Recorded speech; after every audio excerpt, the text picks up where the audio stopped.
Hello guys, welcome back to Go Discs. So obviously we've got the 60th anniversary coming up less than a month actually, so I thought why not talk about the last three specials from 2022, the final specials of the Chris Trimble era and Johnny Whittaker era. That'll be interesting to talk about. So I'll briefly go through these now anyway, just three specials, just get them over with and we'll move on to when really. So there we go. So we've got Eve of the Daleks first, which is the New Year special. Really good stuff, really nice under Siege story, based on the Siege story with time loop stuff involved. Really good stuff. Something the Doctor's never really done as much really. You can say it's a time travel show about time travel.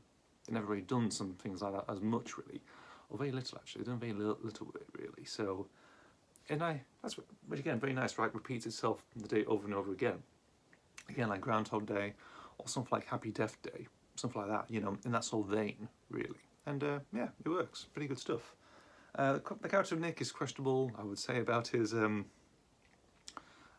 these things that he collected over previous girlfriends. A bit strange. Ashley B's in it, who's actually really good. One highlight, well, I think one standout character. There's one of the standouts. Guest stars. Also, the last achievement with Flux and everything else. Really good stuff. He does say after Flux, it does, and it brings up the whole Phasmin thing as well. Of Yasmin showing things to the Doctor. Well, that was. It does seem like it's a bit late in the game. Should have included more throughout the series, really, maybe in Flux as well. But hey ho, stuff happened, COVID, pandemic happened, and everything else. And obviously, this and the next special, which you go into, is Legend of the Sea Devils, which were actually filmed during the Flux filming block. So there was eight episodes filmed, really. But I think that was the main one of the early rumours that it's going to be like an 8-episode series, really.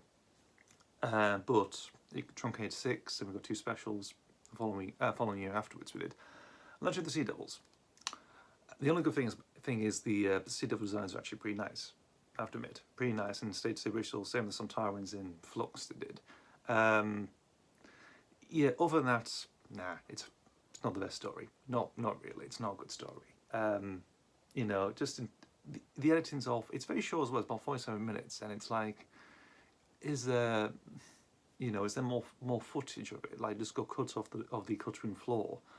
We don't even know actually. There might be some details maybe laying down the line about its production or something like that. I don't know really. If there is productions, someone might work on it. I don't know. Somebody might be the editor of it. I don't know really. It's just just interesting really. See what really happened behind the scenes on that one, really, because its finished product definitely shows, and it's like, that was a letdown. I mean, that was the Easter special. That was. It felt like, the idea with Chinese pirates, good idea, really. Madam Ching and everything else, and Sea Devils, yeah, pretty, all right. But the story, its execution, it's just his execution really. It just didn't really work well, really. It just didn't float everyone's boats, really, and people agree, really. So it's so one of the lower Whittaker era episodes. I mean, especially for me as well, actually, I would say. And finally, we've got Power of the Doctor, which is ranked the top of the recent Doctor Who magazine, polls, really. So it's like to have the Doctor bias type thing, really. So as a finale, I mean, it celebrates 100 years of the BBC, and of course Doctor Who's it's one of its flagship shows. Great, obviously. As a finale, though, to the Whittaker Doctor, it's a bit of a double-edged sword, really. On one hand, there's all these things coming back and everything else with the Master. Future Doctor, just for a brief second, for a brief minute, for a brief scene, and that's it, really. Dan's exit, which is quite interesting, actually, because he sort of gives up halfway through the story, really, and he sort of just goes, units back, of course. We've also got Tegan and Ace in this as well, and we have nice little. I love those interactions between with Peter Davison and Sylvester McCoy when the Doctor uses the hologram on them with the hologram chip. She sort of implements them when they first meet in unit headquarters, and obviously it sort of pays back on them really. Really good stuff. Really, that's lovely. That was fantastic. And the Gardens at the Edge, that was nice. I mean, it's like 100 years. It was nice. Got to see Colin Baker in it as well. Really, that was brilliant. It's like, yes, the man's been redeemed, and now he's come back. To Doctor Who. Fully since Dimension of Time, really, I would say. But it was nice. It was lovely. But it was very good stuff. And it was nice. It was like a love letter, very fandomish. Very sort of fanboyish led to it, really. Very nice. Nice actually.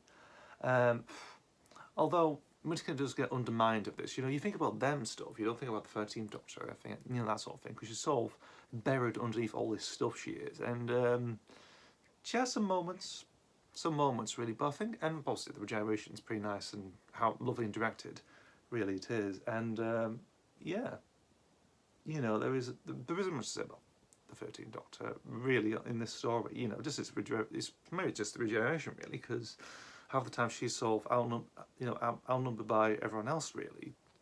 You know, it's like trying to scramble out the ground, out the soil, really trying to get light, trying to reach some light. You know, whereas that sometimes it succeeds, sometimes it doesn't really. You know, the whole thing with Masters Rasputin, I think that came from Peter Harness's proposed Series 9 story, how the monk got his habit with, it's the monk as Rasputin, but in this one it's the Master as Rasputin. I don't know if Harness got credit for that, I don't know, unless Jim had the idea on his own really, so I don't know really on that front. Yeah, and obviously what else is there to pinpoint? Nothing really, I don't think. Obviously we got the regeneration to David Tennant, which was a bit of a shock actually. And actually I remember watching this when I returned back to my own house really. So on the day it was transmitted actually, it was going to be broadcast on that night really. And yeah, obviously I didn't tell my mum that Shitty Cab was going to be the next Doctor. I thought, okay, alright. I didn't tell her about David Tennant though, and so she got the surprise and she just looked, when she got that, and she looked at me for like, you know, you didn't fucking tell me David Tennant was coming back as the Doctor. So okay, that's an interesting reaction from a 61-year-old. So there we go. You know, we watched Doctor Who back in the 60s and 70s. Well, let's say, you know, mid-60s to the mid-70s really, about then. You know, so came back, enjoyed it when it got revived in 2005. I'm not sure if she's seen the TV movie though, I'm not entirely sure about that one. Maybe not. I don't know. Depends what she's doing in 996. Yeah, I thought it's decent. It was a nice special to celebrate everything else. As finale though to Whittaker's era, I don't know. I thought they might have done something interesting. I mean, just with the 13th Doctor and the Master, that'd be fine actually. You know, do something a bit grander and bolder just between them two really, just on them two, but Yasmin and Dan thrown in of course and everything else, and returning companions. Obviously the greatest is quite a few, and seeing William Russell as well. Christ, that was something. You know, that was a nice little surprise. Blimey. So yeah, that's the Chibnall era and the Joey Whittaker era finished.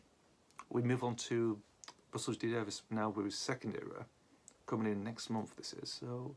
You know, I'll be interested to see what holds. And I'm more excited to see what Shuigawa brings actually to, as well as the 15th Doctor, or 14th Doctor. Depends what's going on at the moment with Tennant in the 60th. We'll have to wait and see. Thank you guys. See you for the next video.